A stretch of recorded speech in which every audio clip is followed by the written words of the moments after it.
Please note, in this video, this is not my house. This is at the hospital. Somebody colored on the wall and it wasn't my kids. Please note, in this video, there's a lot of real and raw emotions, and I am sharing this with y'all so that parents who might be going through things can understand they're not alone. This in no means is saying like anything bad about like where I'm at. I'm at a beautiful place. My son is getting excellent care. The surgeons are absolutely wonderful. All the doctors and the teams and all that type of stuff.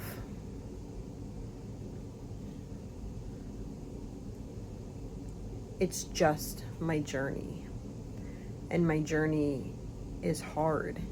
And other moms' journeys is hard. And I know that other moms who might be taking the step to maybe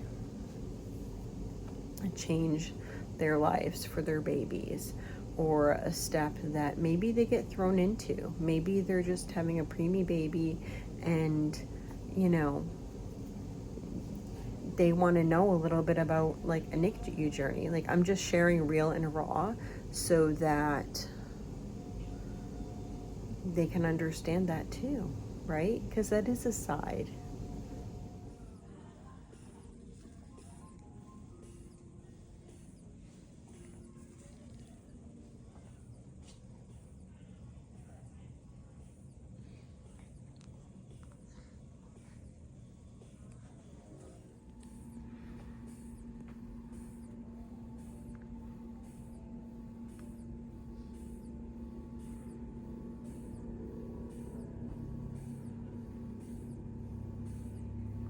Guys, it has been a rough couple days, let me just tell you. So we got transferred to a different floor in the hospital. So we went from the NICU to a different floor. So in the video that you guys saw, a day in a life, when I went to come that morning, I was going to stay over there so I could pack up stuff from Ronald McDonald's house. And that day there was a bunch of things. So that morning I was packing things up. I got a phone call from the NICU nurse, and she was like, we needed, sorry, I haven't finished my coffee yet. They needed more breast milk because they were running out. So I said, okay, what time's it gonna run out? She said like 4. I said, okay. So we finished up there and then went to go get the milk, and then yeah, I can't even think. So went to bring the milk. I got on the first shuttle and I got a phone call from the NICU saying that they were going to be transferring him when I got in. So by the time I got in, I came in and it was so late because the shuttles were taking forever. I got on the shuttle at, I think it was 3:45, so I knew it was going to be a couple minutes late, but they were like scheduled to do a formula after that. So we were scheduled to do a formula, so I had a little bit of time. I didn't get in until like 5:15, 5:30, something like that. So I get in and all my stuff is packed up into wheelchairs. So I didn't pack the stuff. It was great. They're like, okay, we're ready to go. And then they're like, no, we're not ready to go. And I could tell his heart rate was like 180 at that point. And I was like, what's going on? Come to find out, he had 2 weans in a day. If you've been here a while, you know that like he does not like to wean, and he does not like to wean big amounts. So he was weaned 20% on that day that I'm talking about, and then the day before then. So like in 48 hours or whatever is like 40%, yeah. So did that.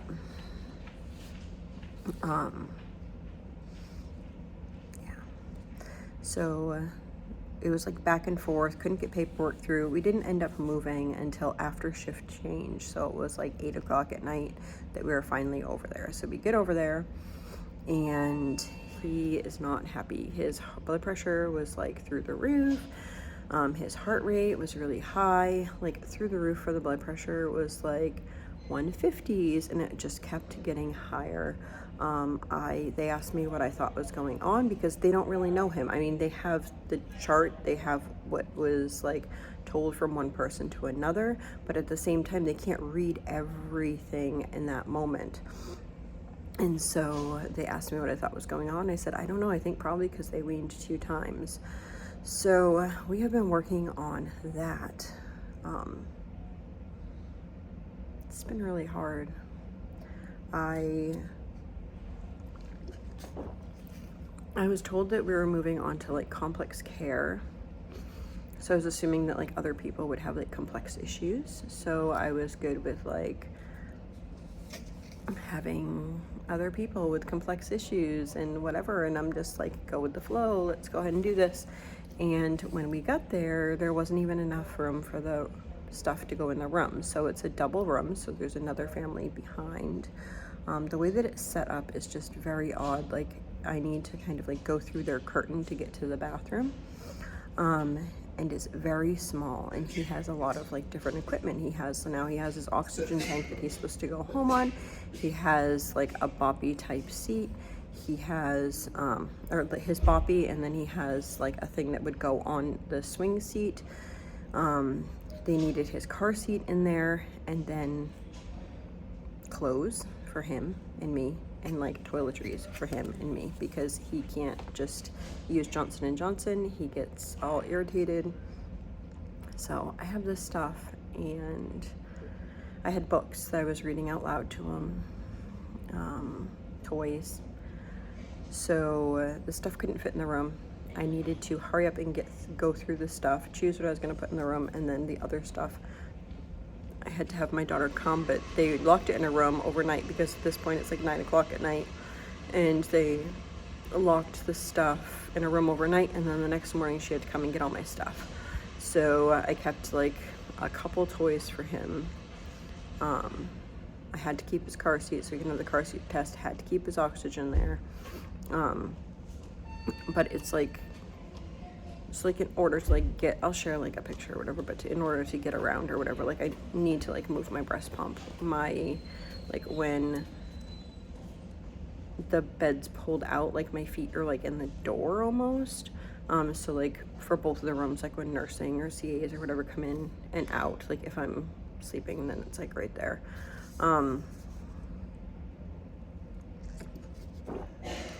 It's hard. It's really hard. It's different there. So the parents do, like, they don't, in a way it's good, like, and I've had some really good nurses.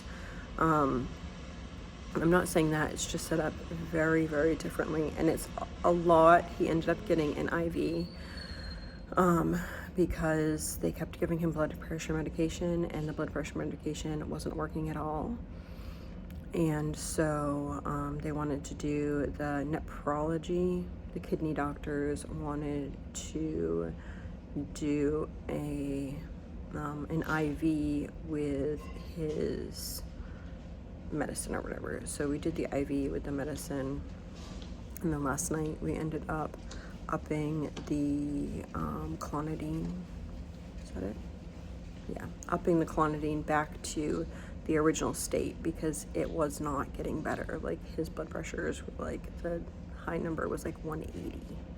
It's like he's supposed to get medication if it's over 115. That's how it is. So we kind of have it in control this morning.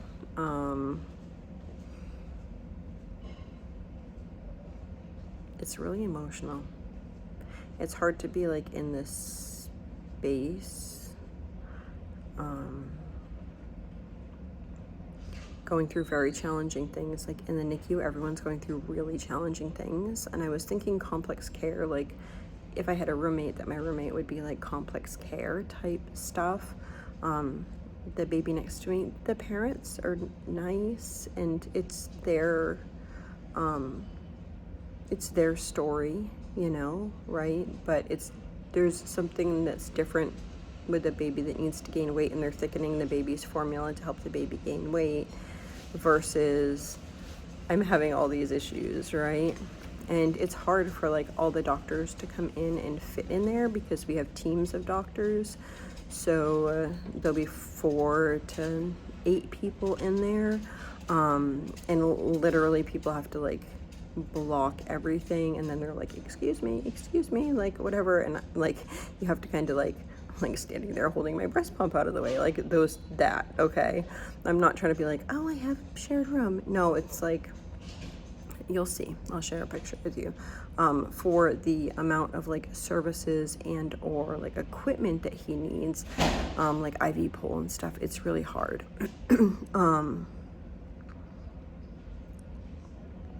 For him, it's challenging because it's a big setback. They don't understand why they were telling us that we would like go home like as soon as they said we would. So basically this weekend we are chilling out where we're at. He is still having problems vomiting. I am going to ask to get approval for one more type of formula that might be covered by insurance, and then if that doesn't work, then I need to figure out how to get other things covered. I have a really sweet friend here that has like an excess of milk.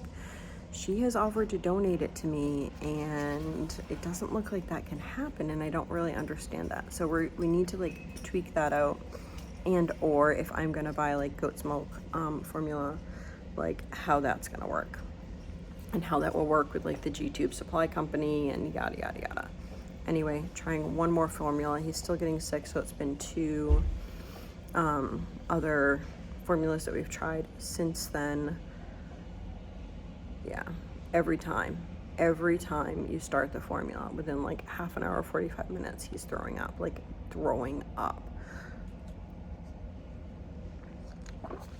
So I'd like to try one that they have. It just needs approval. That is like lactose less, or it's broken down more, or whatever. I don't know.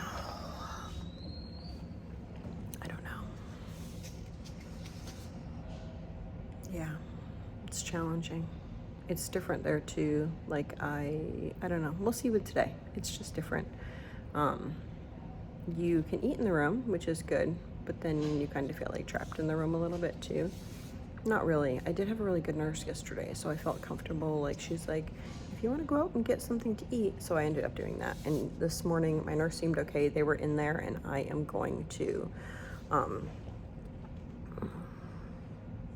trying to get laundry done. Yeah. I think overall the biggest thing is like emotionally I'm just struggling with his change, with the change of rooms, with just change. I forgot my laundry soap, and it was in the other building. I'm actually using Castile soap that my friend gave me here. There are just so many things that are challenging with, I'm getting laundry, with having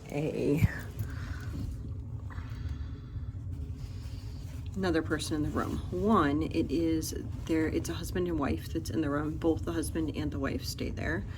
And then they have doctors coming in and out, which need to go like through my room to get to their room.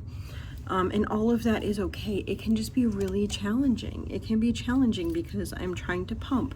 I'm trying to do like non-nutritive feeds, and I don't want to be, it's really hard. If you've ever been there, if you've ever tried to like pump do feeding with a baby that doesn't know how to feed, it's challenging. You can't like cover over the baby's head. You are trying to see what you're doing.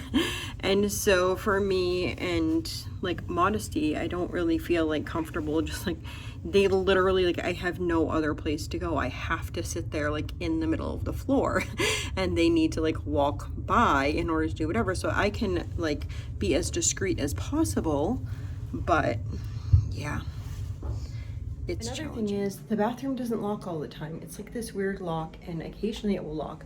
Thankfully there's like this bar on the door. I think it's like if you're slipping or whatever, that I like just kind of hold on to while I'm going to the bathroom. But you're going to the bathroom and literally they're like sitting literally on the other side of the door, like not space, like literally sitting on the other side of the door. So there's probably, it'd be like, aside from having a door, it's like going to the bathroom with like somebody 3 feet from you, or taking a shower with a bathroom that doesn't lock. So I'm not, one of my friends that's in the NICU, in the unit, she said that I can go take a shower over there, so I might do that today because she has a single room. So I might end up doing that today so I can get a shower in. But it's just hard, it's uncomfortable. He has so many lines and wires that if I'm sitting down in the chair with him, the nurses kind of have to like step over his lines that are like connected to him in order to like get to the feeding equipment, and it just doesn't seem very safe. So I'm very hopeful that sometime they'll be able to switch us to either a single room or just a room that's bigger, that there's more space that like nurses can maneuver around the bed. Or if there's more than one staff that they can maneuver around the bed. It's like really difficult. You know, yesterday I had teams of people coming in trying to figure out what's going on, and everyone couldn't really fit in the room. They're like in the doorway trying to talk to each other, and then they're like shimmying this way and shimmying this way, and then where's the space for me? Where's the space for me to be able to comfort my son? Yeah, then this morning, it's just hard. This morning a team came in. He was sleeping good. I was doing laundry. A team came in and they didn't really say anything. And then they're like, we're gonna get labs. And I was like, oh, yesterday they ended up having to put a line in, but it wouldn't draw back, but it could put the IV in, the medicine for the blood pressure in. But they couldn't get it to draw back, and that was through a special team they call the IV team. They're like specialized in that, not just a regular, it's for people who have harder veins to get to. A lot of times his arteries on some places are like on top, some of them are really thin, just very complex. So I said, well, you know, he's a hard stick, right? Because I didn't know if they were from the IV team or not. And she's like, hard stick? And I went, what do you mean by that? And I was like, I mean, they usually need an ultrasound and the IV team. And she's like, well, we'll see. At that point, I should have just been like, can you call the nurse in here? I'm so quiet. And I'm just like getting irritated because they already like started to do the IV. Like as I'm asking that, I can see him starting to desat, which means like his oxygen levels are going down because he's holding his breath because he's upset. I said, well, can you call the nurse in case they need to bump the oxygen? So the difference in the NICU, there's a nurse right outside the door. Here, the nurse is way down the hall. Like now they have on their phone, like it would ding off, but she wouldn't know if it was dinging off because, oh, he's gonna come back up because reposition change or something like that. Like she might not know that. So I asked if they would call to let her know that they were there so that if he did ding off, that she would know that she needed to come in and bump up his oxygen. And she just looked at me and didn't say anything. And so I just was trying to breathe it out. What happens? They're digging in his arm and he starts desatting. So she's like, I think I should call the nurse. Now, did they get a line in his arm? No. So all of that, and when the nurse did come in, I said, this is ridiculous. We need to have in his chart that he only gets IVs through an IV team. I'm not putting him through this again. The IV team uses an ultrasound to see the vein so they're able to put the IV in. That's what he needs. Even then, it's kind of a challenge for some of the staff, or depending on the day, it can be a challenge. So yeah, it's just frustrating. It is noontime and they still have not rounded on us. So I need to go back in case they do round so I know what's going on with him, what the plan is. I got my laundry. I would like to get lunch, but I don't think I have time. I've just been kind of whatever. I might call lunch. I don't know. We'll see. But anyway, this is... So guys, same day update. We got moved. I am so very thankful, guys. So very thankful. It was such a blessing to be moved. For numerous reasons. It's just I'm very, very thankful, and it will be good. Did you take those out of your nose? I'm like using the camera now to see if he has this out of his nose. I can't tell. You guys can probably see like, oh, his thing's out of his nose. I think they are. I gotta spin them around. Hey, little walrus. How are you going to get any oxygen with those up there? I'm just very thankful. It's been a long road. So they did decide to switch the formula again. So they switched them to Elementum, which is supposed to be like pre-broken down. We started I don't know what time it was. It's about halfway through of what it was. I think it was a 4-hour thing. So in the 2 hours that it has been running, he has thrown up 5 times. 3 of those times were like projectile vomiting.